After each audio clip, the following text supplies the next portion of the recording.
Hey guys, this is Elliot Maginot speaking. You're watching the AU Review.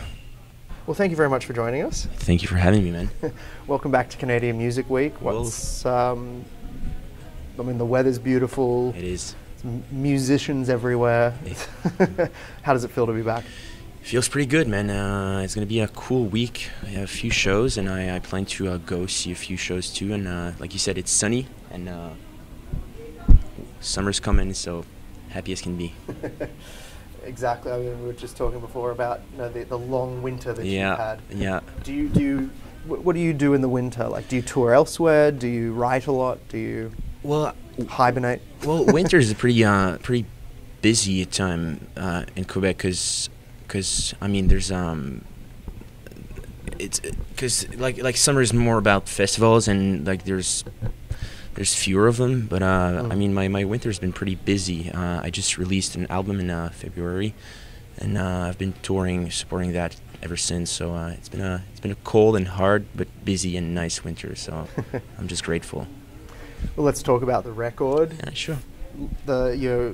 Your first debut, well, your first full length record. Tell me a little bit about when that process started for putting that music together. How far back does this music go? Well, we went into studio in June last year, and I pretty much spent the whole summer in studio. But those songs were written like, because there's older songs, obviously, because it's a first record. So there's songs that go back like maybe 2 years ago, and there's songs that I've written like in studio this summer. So it's kind of a best of all my songs I've written so far. And it was my first like real studio experience.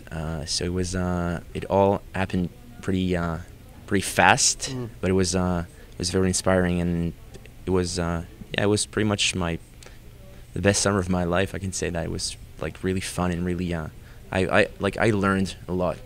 So yeah, I can't wait for record number 2. I was about to say, moving up from making an EP on a Zoom to going into a studio with people who know what they're doing. It's you can't walk away from that without knowledge. Yeah, exactly. Yeah, and the producer I was working with was he's very known in Montreal. He's like he's been around for a long time.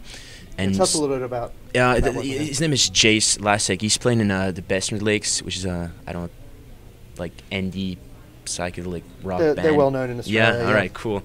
So obviously he knows what he's doing, but he's also like very open minded, and he let me like try like every ideas I had, and so it was very like that. Yeah, like I said, I learned a lot of things because he was letting me like fuck around with different kind of like equipment, and so it was very cool. Yeah. And when you go into the studio, you have the songs. There's songs that have perhaps been with you for many years now. Does being in the room with him and being in the studio, does the end result end up anything different than what you expect? Yeah, of course. Well, I wasn't expecting anything because like I didn't have. Like I don't have a band. It's not a band thing. It's my own thing. So when I like write songs, it's basically just me and my guitar, and my piano. So when we went in studio, like the songs didn't have any like instrumentations and arrangements. So we had to it was like we built the songs like right on spot. I just we recorded the vocals and like the guitar tracks, and then so where do we go from now? What can we add? And so it was just we would just like try things out, and sometimes it worked, sometimes it didn't, and so it was like every song was kind of a surprise. Like in the end, it was cool. Well, it turned out cool, and it wasn't expected, but yeah, it was a very free process. Yeah. And then how does that translate live? Are you performing with a band? Or well, I mean, I'm still doing like solo set because obviously like a band is pretty expensive, but right. Yeah, but I try to do both because I still enjoy like to because when I started it was more of a folk kind of set, and I still enjoy doing that, but when I'm with a band, it's pretty close to what the album is. So it's louder, it's trippier, and it's I wouldn't say more fun, but it's just something else. It's like I sweat more on stage, and that's what music is all about. It's all about sweat, you know. And having the sweat dripping off the ceiling. Exactly. And being all amongst it. Yeah. While you're at Canadian Music Week, you mentioned that you're hopefully going to see some bands. Is there anyone that you're looking forward to seeing? Well, I just want to, you know, I think it's look, those kind of festival is like I just want to go out and like go see bands I've never heard of. Like there's so many places, so many venues, so many bands. So I'm just gonna, you know, go with my feelings and just like discover new bands. I'm pretty sure I'm gonna find a few good bands this year. Where do you head after this? What's the next few months treating you with? Well, there's a lot of cool festivals. We're doing the Jazz Fest in Montreal. We're doing the Festival d'été de Québec, which is a pretty big festival, and we have like, I don't know, 4 or 5 festivals we're doing.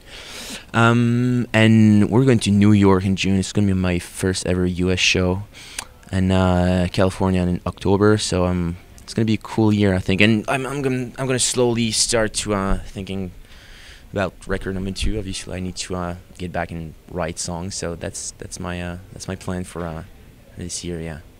Fantastic. And any plans to come to Australia? Of course. I mean, there's cool you mentioned that, because we're probably, I mean, it's not a sure thing yet, but maybe August we plan on visit the Australian country. Yeah. Fantastic. Well, you know, you're working with a record label who have their foot in the door now. Exactly. In Australia. Exactly. Yeah. Well, both feet in the door. Yeah. Yes. So if everything goes well, I'll be seeing you pretty soon. Fantastic. Well, we certainly hope you do. And until then, thank you very much for your time. Thanks for having me, man. Appreciate that.